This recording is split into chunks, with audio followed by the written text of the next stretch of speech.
Good morning. We are at the midpoint in the 16th week of Ordinary Time in our church year.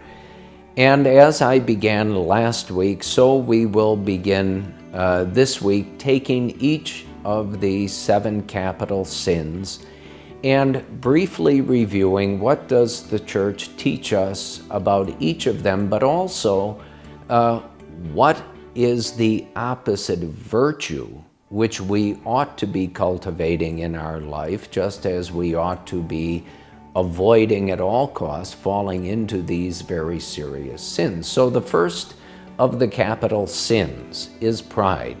Now, I think we all have a pretty good general idea of what pride is, but the church in the Catechism of the Catholic Church, which of course is this is your best source of information.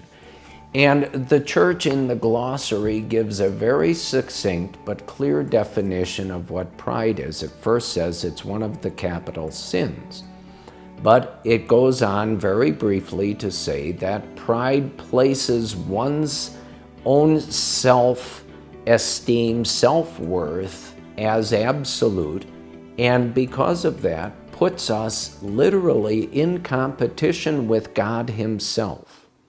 Now, the very best example of that serious sin of pride is the story of the fall of Adam and Eve, which comes in chapter 3 of the book of Genesis.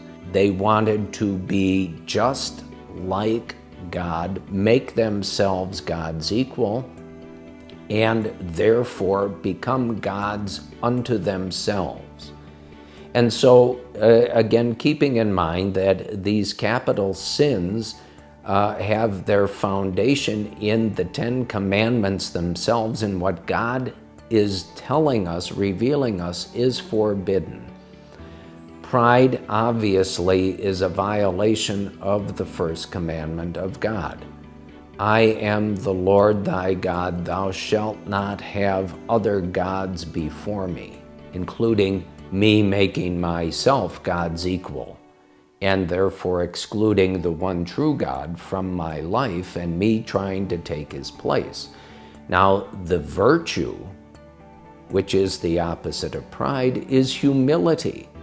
And true humility isn't running around with our heads bowed and saying, oh, I'm no good and I'm worthless and I have no meaning in my life. That's not virtue at all, and that's not true humility. True humility simply means that I recognize that God is the source of all good things, including me and my life.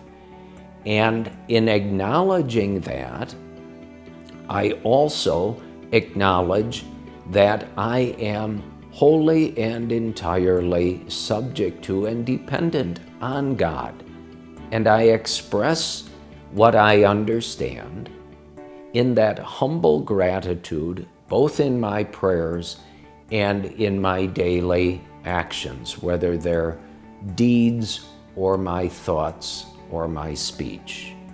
And so that first capital sin, which is pride, can be very destructive, and that's why the church places it first, because if we are tempted to commit this sin, what we're being tempted to do is remove God wholly and entirely from our lives and replace the one true God with ourselves.